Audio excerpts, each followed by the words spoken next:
Hello everybody, my name is John Rattigan and I'm the curator of Clare Museum, and today for History Week I'm making a video that will hopefully shine a little bit of a light on the artefacts, the new acquisitions that we got to the museum collection during 2024. So I'll just start here with this document here. Now this is an example, it's written on the top there, it says it's an example of plain penmanship. And it was awarded to a John Daly of Drummadrihed at Christmas in 1861. And this hung in the home of the Daly family for generations. And we were delighted to get it. This was a very treasured piece of family history here. And we were delighted to get this because it's a very good example of writing by a very ordinary Clare person. It wasn't written by a landlord or a famous person like Daniel O'Connell. We have letters written by him from a little bit earlier than 1861. This was written by an ordinary Clare person, and we were delighted to get that into the collection. I can't read it yet. We haven't managed to. We need to spend a bit of time trying to read it. You have to get your eye in. The writing is very, as you can see, very tidy and neat, but it takes a while to get the hang of how of that style of writing. And the paper is quite dirty and a bit stained near the top, so we're hoping in the not too distant future, in next year, to get a conservator to clean it up and maybe to repair a tear that's at the bottom as well. And we'll get that ready for to be kept for posterity then. Okay, so put that away. Another item that we have is, this is a toasting fork, and it's one of 3 toasting forks that we got in from the same source earlier in 2024. But this one was probably the best example of the 3 because it's you can extend the handle on it. Now anyone who has toasted bread on a fire over a hearth will appreciate the fact that it's got an extendable handle, because of course when the fire was at its reddest hot, that was the best time to toast your bread. But of course it would burn your hand if it was too close to the fire, so having an extended handle like that was great. We were quite excited to get this very plain looking item. It doesn't look remarkable at all, and it's the kind of thing that people might throw away.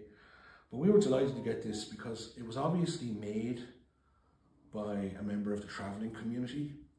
And when we knew it was made by a member of the travelling community, and a lot of the material that they would have made no longer exists anymore, and the trade, the tinkering that they used to do isn't done anymore. This was made from the wire that would have gone around an orange box, apparently. And so it's a very apt, it's a way of, they were recycling way back in the 1920s and the 1930s, sorry, the 1930s when this was made. So it comes from Ballinacally House. So that's that. And also from the Ballinacally area, we got this particular item. Now, every so often we get an object that's brought into the museum, and we look at it and we say, what on earth is that? And this is one of those. This is known as a god in a bottle. I'd never heard of it. This was new to me. But gods in bottles were a very popular form of folk religion in the 19th century. They were very popular in Ireland. They're found all over the world. Irish people, wherever the Irish diaspora is, in Australia or in America or in Britain, these gods and bottles turn up, but they're not unique to Ireland either. There are various versions of these in other Catholic countries in Europe, and these are made. If you know what a ship in a bottle is like, where the ship is put into the bottle and then a string is pulled so that the sails on the sailing ship come up. It's the same principle with this item, but instead of a ship being on the inside of the bottle, you have items that are associated with the Passion of Christ. So you have a crucifix, and you have a hammer and a lance and tongs and so on. And it's also full of water. And this was bought at a fair probably in the 1930s or the 1940s by a man from Ballinacally, who gave it to a woman on her wedding day in 1970, and she donated it to the museum. And she was told when she got it that it was an endless source, it would be an endless source of holy water. So that's the God in a bottle, a very unusual item that we're delighted to have.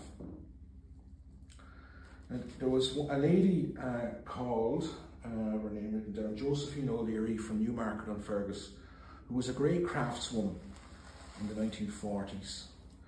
And she used to get magazines from England with patterns in them, and she used to make her own clothes, and in this case a runner for a table. This is something she made, a runner for a table. So this is made on linen, and you can see the embroidery. I've got it the right way around now, this way. You can see the pattern there, the design.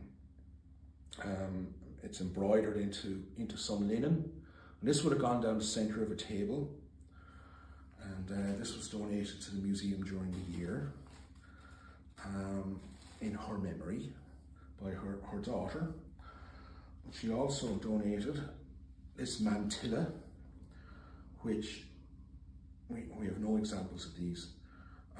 This came to the same lady in Newmarket-on-Fergus in the 1940s from a department store in Boston. I think it was called Kaufman's, and it was an Irish woman working there. I think it was a cousin of this lady, and she sent over this mantilla for her. So this was a treasured item because it came from the United States. So that tells us a little bit, not just about women in the 1940s, but it also speaks to us a little bit about the culture around emigration.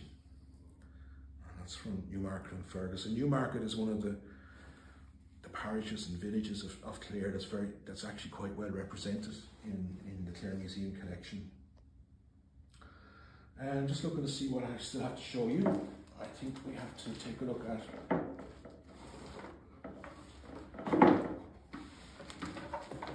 this particular item here.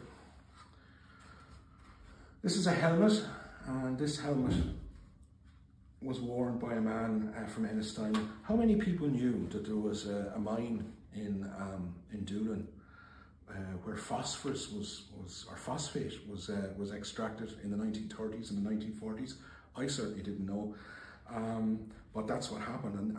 And this man from Ennistimon, wore this helmet as his personal protection equipment when he was working in that mine in the 1940s. And maybe it's not too much of a surprise either, because during the 1940s, of course, you had the emergency, and Ireland really had to fall back and rely on its own resources. And that phosphate would have been, ideal, I think, for fertilizers, and that's what it's used for.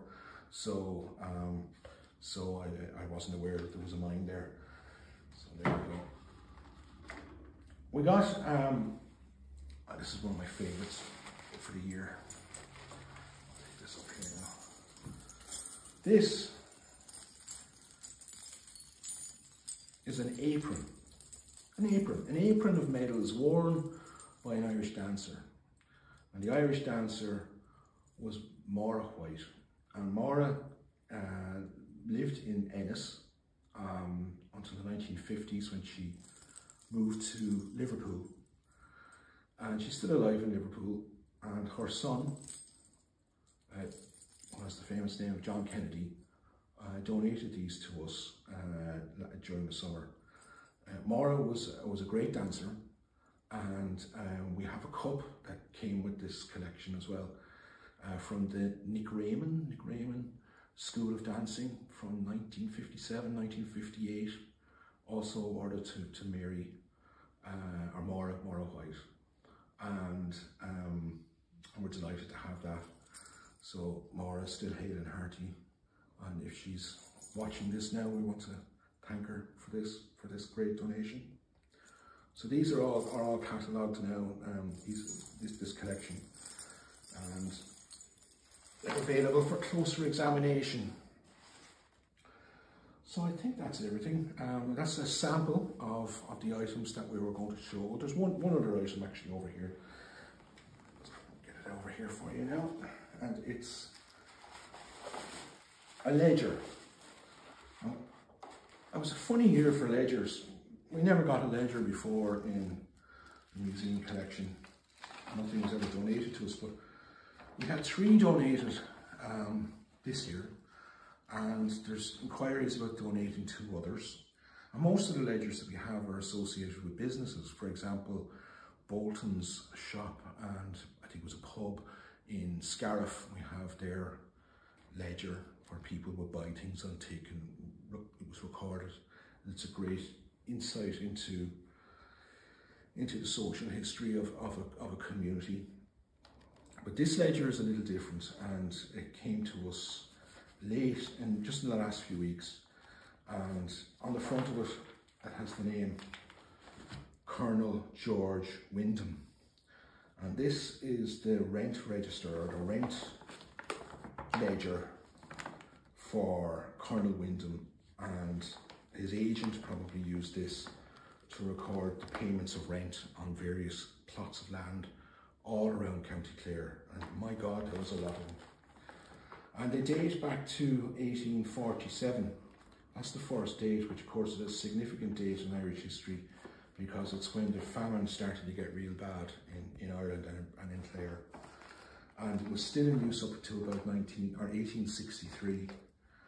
So we've catalogued this without going into any great detail in researching it, and in the months ahead now, I hope to find the time to go through this in detail, to make a comprehensive list of all the townlands and all the properties that were listed in it, because I wouldn't be surprised if the descendants of these people are still living in the vicinity of these rented plots even today.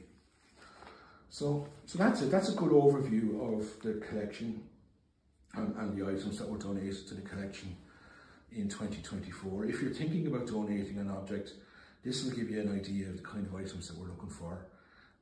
We're looking for something that tells a bit of a story and tells us something about life in Clare in the past. And we hope to photograph all of these.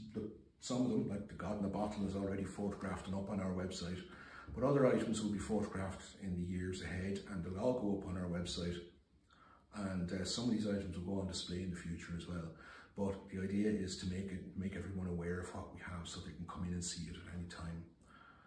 So if you're interested in donating anything to the museum, please you can contact me at Clare Museum at clarecoco.ie. Just ask for John, and we can arrange to meet and discuss it. So thank you very much.